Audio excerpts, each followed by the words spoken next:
ಪ್ರಜಾಪ್ರಭುತ್ವದ ಮಹಾಯುದ್ಧಕ್ಕೆ ಮುಹೂರ್ತ ನಿಗದಿಯಾಗಿದೆ. ಈ ಹೊತ್ತಲ್ಲಿ ದೋಸ್ತಿಯನ್ನೇ ಆಸ್ತಿ ಮಾಡಿಕೊಂಡಿರೋ ದಳಪತಿಗೆ ಆರೋಗ್ಯ ಕೈಕೊಟ್ಟಿದೆ.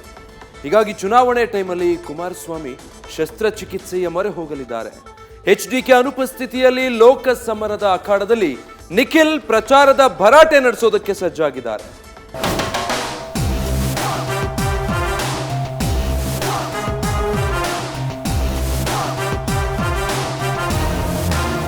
ಬಿಜೆಪಿ ಜೊತೆ ದೋಸ್ತಿ, ಕಾಂಗ್ರೆಸ್ ಜೊತೆ ಕುಸ್ತಿ ಆಡಲು ರೆಡಿಯಾಗಿದ್ದ ದಳಪತಿಗೆ ಆರೋಗ್ಯ ಸಮಸ್ಯೆ ಕಾಣಿಸಿಕೊಂಡಿದೆ. ಚುನಾವಣೆ ಹೊತ್ತಲ್ಲೇ ಅನಾರೋಗ್ಯದಿಂದ ಎಚ್ಡಿಕೆ ಬಳಲುತ್ತಿರುವ ಸುದ್ದಿ ಬಂದಿದೆ. ಇದೀಗ ಲೋಕ ಅಖಾಡದಲ್ಲಿ ಪ್ರಚಾರಕ್ಕೆ ಫಿಟ್ ಅಂಡ್ ಫೈನ್ ಆಗಲು ಕುಮಾರಸ್ವಾಮಿ ಚಿಕಿತ್ಸೆ ಮೊರೆ ಹೋಗಿದ್ದಾರೆ. ಪ್ರಜಾಪ್ರಭುತ್ವ ಯುದ್ಧ ವೇಳೆ ಎಚ್ಡಿಕೆ ವಿಶ್ರಾಂತಿ. ಮುಂದಿನ ವಾರ ದಳಪತಿಗೆ ಹೃದಯ ಶಸ್ತ್ರಚಿಕಿತ್ಸೆ. ಲೋಕಸಭಾ ಚುನಾವಣೆಗೆ ಸ್ನೇಹಲೋಕ ಮಾಡಿಕೊಂಡಿರೋ ಜೆಡಿಎಸ್ ಇನ್ನೂ ಅಭ್ಯರ್ಥಿಗಳನ್ನ ಫೈನಲ್ ಮಾಡಿಲ್ಲ. ಜೊತೆಗೆ ಯಾವೆಲ್ಲ ಕ್ಷೇತ್ರಗಳಿಂದ ಸ್ಪರ್ಧಿಸಲಿದ್ದಾರೆ ಎಂಬ ಅಧಿಕೃತ ಮಾಹಿತಿ ನೀಡಿಲ್ಲ. ಈ ಹೊತ್ತಲ್ಲಿ ಎಚ್ಡಿ ಕುಮಾರಸ್ವಾಮಿ ಹೃದಯ ಶಸ್ತ್ರಚಿಕಿತ್ಸೆಗೆ ಒಳಗಾಗಲಿದ್ದಾರೆ. ಚೆನ್ನೈನ ಖಾಸಗಿ ಆಸ್ಪತ್ರೆಗೆ ನಾಳೆ ಅಥವಾ ನಾಡಿದ್ದು ಅಡ್ಮಿಟ್ ಆಗಲಿದ್ದು, ಮಾರ್ಚ್ 21ರಂದು ಎಚ್ಡಿಕೆಗೆ 3ನೇ ಬಾರಿ ಓಪನ್ ಹಾರ್ಟ್ ಸರ್ಜರಿ ನಡೆಯಲಿದೆ. ಅಮೆರಿಕಾದಿಂದ ಬಂದಿರುವ ನುರಿತ ತಜ್ಞ ವೈದ್ಯರ ತಂಡ ದಳಪತಿಗೆ ಹೃದಯ ಶಸ್ತ್ರಚಿಕಿತ್ಸೆ ನಡೆಸಲಿದ್ದಾರೆ. ಶಸ್ತ್ರಚಿಕಿತ್ಸೆ ಬಳಿಕ ವಿಶ್ರಾಂತಿ ಪಡೆಯಲಿರೋ ಜೆಡಿಎಸ್ ನಾಯಕ ಮಾರ್ಚ್ 25ಕ್ಕೆ ಡಿಸ್ಚಾರ್ಜ್ ಆಗಲಿದ್ದಾರೆ.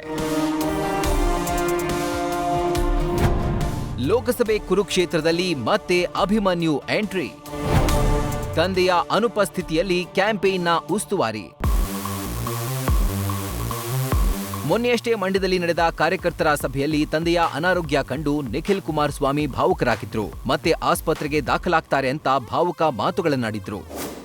ಇನ್ನು 4-5 ದಿನಗಳಲ್ಲಿ ನಿಮ್ಮೆಲ್ರಿಗೂ ಮಾಧ್ಯಮದ ಮೂಲಕ ಸುದ್ದಿ ಗೊತ್ತಾಗ್ತದೆ. ಈಗಾಗಲೇ 2 ಬಾರಿ ಹೃದಯದ ಚಿಕಿತ್ಸೆಗೆ ಒಳಗಾಗಿರ್ತಕ್ಕಂಥದ್ದು ಮಾನ್ಯ ಕುಮಾರಣ್ಣವರು. ಆ ಈಶ್ವರನಲ್ಲಿ ನಾನೊಂದು ಪ್ರಾರ್ಥನೆ ಮಾಡ್ಕೊಂಡಿದ್ದೇನೆ. ಮಂಜುನಾಥ ಸ್ವಾಮಿಯ ಭಕ್ತ ನಾನು. ಆ ಭಗವಂತನಲ್ಲಿ ನಾನು ಒಂದೇ ಕೇಳ್ಕೊಳ್ಳೋದು, ನನ್ನ ಆಯಸ್ಸು ಕೂಡ ನಮ್ಮ ತಂದೆಯವರಿಗೆ ದಾರಿ ಎರೆದು ಈ ರಾಜ್ಯದ ಜನಗಳಿಗೆ ಸೇವೆ ಮಾಡ್ತಕ್ಕಂಥದಕ್ಕೆ ಕುಮಾರಣ್ಣ ಅವರಿಗೆ ಇನ್ನೂ 100 ವರ್ಷಗಳ ಕಾಲ ಹೆಚ್ಚಿನ ಶಕ್ತಿಯನ್ನ ಕೊಡ್ಲಿ ಅಂತಕ್ಕಂಥದ್ದು ನಾನು ಈ ಸಂದರ್ಭದಲ್ಲಿ ವೇದಿಕೆ ಮೂಲಕವಾಗಿ ಒಬ್ಬ ತಂದೆಯಾಗಿ ಒಬ್ಬ ಮಗನಾಗಿ ಇವತ್ತು ನಾನು ಆ ಭಗವಂತನಲ್ಲಿ ಪ್ರಾರ್ಥನೆಯನ್ನ ಸಲ್ಲಿಸ್ತೇನೆ. ಇದೀಗ ಕುಮಾರಸ್ವಾಮಿ ಸರ್ಜರಿ ಬಳಿಕ ಕೆಲ ದಿನಗಳ ಕಾಲ ವಿಶ್ರಾಂತಿಗೆ ಜಾರಲಿದ್ದಾರೆ. ಹೀಗಾಗಿ ಲೋಕಸಭೆ ಕುರುಕ್ಷೇತ್ರಕ್ಕೆ ಎಂಟ್ರಿ ಕೊಡಲಿರೋ ನಿಖಿಲ್ ಕುಮಾರಸ್ವಾಮಿ ಅಭಿಮನ್ಯುವಿನಂತೆ ಎದುರಾಳಿಗಳ ಚಕ್ರವ್ಯೂಹವನ್ನ ಭೇದಿಸಲಿದ್ದಾರೆ. ಲೋಕಸಭಾ ಕುರುಕ್ಷೇತ್ರದಲ್ಲಿ ಗೆಲುವಿಗಾಗಿ ಅಭಿಮನ್ಯುವಿನಂತೆ ನಿಖಿಲ್ ಕುಮಾರಸ್ವಾಮಿ ಸಿದ್ಧತೆ ಮಾಡಿಕೊಳ್ತಿದ್ದಾರೆ. ಇದೇ ಮೊದಲ ಬಾರಿಗೆ ಚುನಾವಣಾ ಜವಾಬ್ದಾರಿಯನ್ನ ಹೊತ್ತಿದ್ದು ಮಂಡ್ಯ ಹಾಗೂ ಕೋಲಾರ ಈ 2 ಪ್ರತಿಷ್ಠೆಯ ಕ್ಷೇತ್ರಗಳಲ್ಲಿ ಪ್ರಚಾರಕ್ಕೆ ತಯಾರಿ ನಡೆಸಿದ್ದಾರೆ. ಅಲ್ಲದೆ ಈ ಕ್ಷೇತ್ರಗಳಲ್ಲಿ ಜೆಡಿಎಸ್ ಬಿಜೆಪಿ ನಡುವೆ ಸಮನ್ವಯತೆ ಸಾಧಿಸಲು ಅಖಾಡಕ್ಕೆ ಇಳಿಯಲಿದ್ದಾರೆ. ಸ್ಥಳೀಯ ಕಾರ್ಯಕರ್ತರ ಮಟ್ಟದಲ್ಲಿ ಹೊಂದಾಣಿಕೆ ಮಾಡುವುದು, ಶಾಸಕರು, ಮಾಜಿ ಶಾಸಕರು, ಮುಖಂಡರುಗಳ ವಿಶ್ವಾಸವನ್ನ ಗಳಿಸಿ ಚುನಾವಣಾ ತಂತ್ರಗಾರಿಕೆ ನಡೆಸಿ ಅಭ್ಯರ್ಥಿಗಳ ಪರ ಕ್ಯಾಂಪೇನ್ ಮಾಡುವ ಹೊಣೆಯನ್ನ ಹೊತ್ತಿದ್ದಾರೆ. ಮಾಜಿ ಪ್ರಧಾನಿ ದೇವೇಗೌಡರ ಮಾರ್ಗದರ್ಶನದಲ್ಲಿ ಲೋಕಸಭೆ ಗೆಲುವಿನ ಟಾಸ್ಕ್ನ ಆರಂಭಿಸಲಿದ್ದಾರೆ.